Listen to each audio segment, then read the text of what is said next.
안녕하세요. 이번에는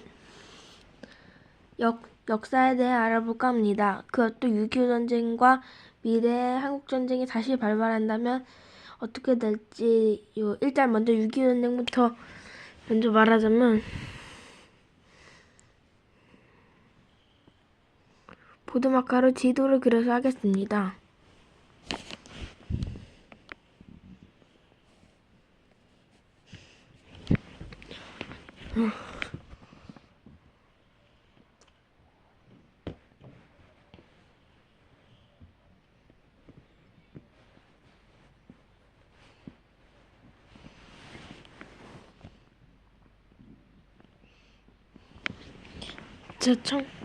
자, 여기가 한반도 38선입니다.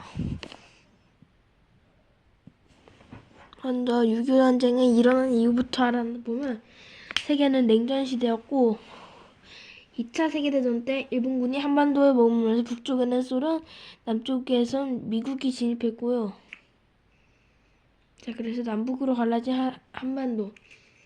하지만 소련은 미국의 강력한 상대임을 알기 때문에 서로가 서로를 건드리지 않고 전쟁이 안 일어날 뻔했으나, 미군이 한반도에서 철수, 중국의 지원 약속, 소련의 핵개발 성공 등이 전쟁을 생산이 높아졌다고 판단해가지고 전쟁을 한 겁니다. 참고로 이 두 노란색은 각국에서도 평양과 서울입니다.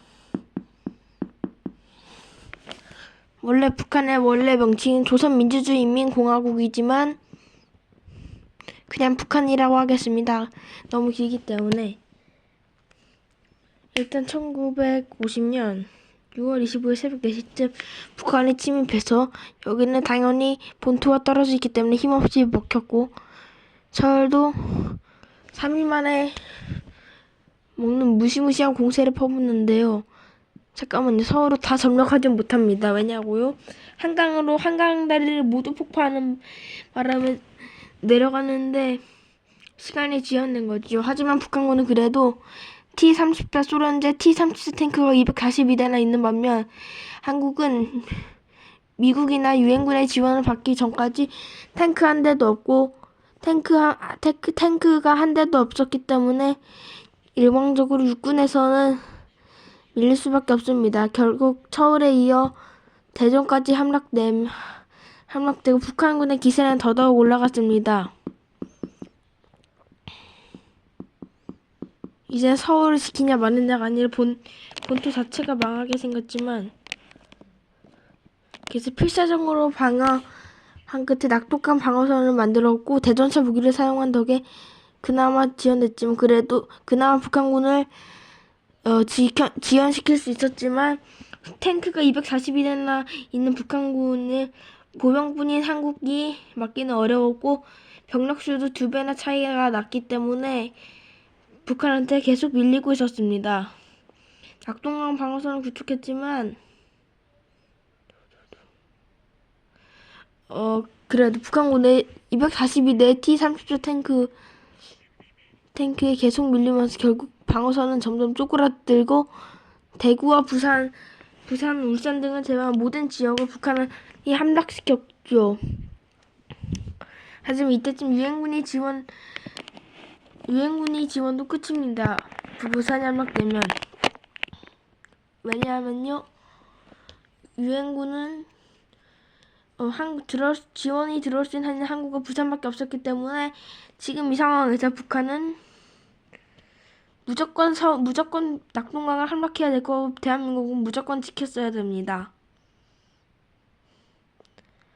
하지만 이때 우리 인천 상륙작전을 수행한 장군인 메가더 장군이 인천 상륙작전을 실행했기 때문에 순식간에 서울을 먹었고, 북한군이 갑자기 정신을 차렸을 때는 이미 포위된 상태였고, 결국에는 북한군 병력이 분산되게 됩니다. 그리고 여기 가운데 부분에서 합세했고, 결국엔 서울까지 탈환하고 전선을 이전 38선까지 더 밀어올리는 데 성공합니다. 결국 고민 끝에 대한민국은 더욱 진격하고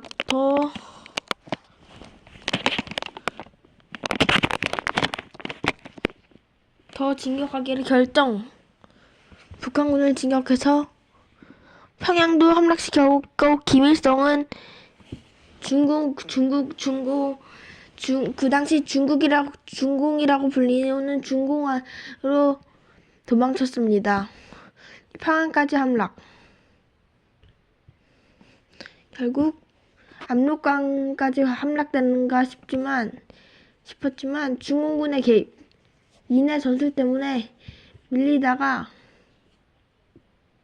여기 흥남 열좀 지역에서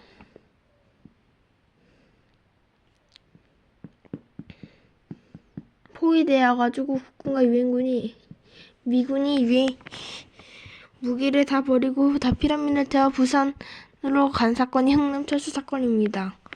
중공군의 인해 전술, 즉 많은 인력이 대거 동원하여 서울을 점령했습니다. 그렇게 꾸역꾸역 한국은 저항했지만 꾸역꾸역 한국을 밀고 나가는 중국과 북한군. 이제 거의 서울이 함락되고 사기는 떨어지는 듯 했지나 엄청난 전투력과 엄청난 포탄과 탱크로 결국엔 밀고 올라가고 서울까지 함락시키는 서울을 다시 되찾게 됩니다. 자, 이렇게 해서 오늘날의 전선이 이루어졌는데, 자, 이번엔 미래의 남북전쟁이 난다면입니다. 긴 말 없이 바로 보시죠. 먼저 전쟁은 북한의 선제 공격으로 시작되고, 서울은 거의 먹히는가 싶지만, 곧자 한국의 기술력, 한국이 지형에 익숙한 K2 표전차 등을 동원하여 북한군을 평양까지 함락시키려고 했지만 북한군은 핵으로 협박을 합니다. 하지만 미국은 지원을 얻고 현무5 같은 대량 미사일로 평양을 폭격하여 평양을 불바다로 만들고 미리 선제 미사일로 대부분 핵무기를 제거했고 그리고 핵을 쏜다고 해도 격추시킬 수 있고 미군의 지원과 미국의 지원 등을 힘입어 결국 대한민국은 평양을 함락시키는 데 성공합니다. 하지만 위기가 생깁니다. 핵무기도 격추시켰고 다 선제 공격으로 대부분 다 제거 상태였지만 중공군이 개입한 겁니다. 그래서 결국 중공군과 러시아군의 개입 때문에 한국군이 지형적으로 방어를 했지만 엄청나게 많은 수의 탱크들 때문에 한국 탱크도 위기를 겪지만 그래도 꽤 많은 피해를 입혀가지고 대전차 무기들을 합하여 많은 피해를 입혀가지고 결국 적들을 방어해야 되는데 성공합니다. 그래서 한강과 숲 중심으로 서울을 방어하는데 미국이 북한 땅을 폭격함으로써 그리고 평양 상륙작전이 이루어지고 결국에는 여기까지 전선이 바뀌어서 정전협정을 맺게 됩니다. 이게 제 예상이고 아니면 우리나라가 북한에 함락될 수도 있긴 하지만 그럴 확률은 매우 적습니다. 왜냐하면 미국이 지원하는데 오랜 시간이 걸리지만 일본의 태평양 함대가 있어서 상륙작전은 곧바로 펼칠 수 있기 때문에 제 개인적인 생각으로 적어도 함락되진 않을 거라고 생각합니다. 물론 전쟁으로는 절대로 일어나지 말할 것이지만 인간의 역사를 살펴보면 전쟁이 많습니다.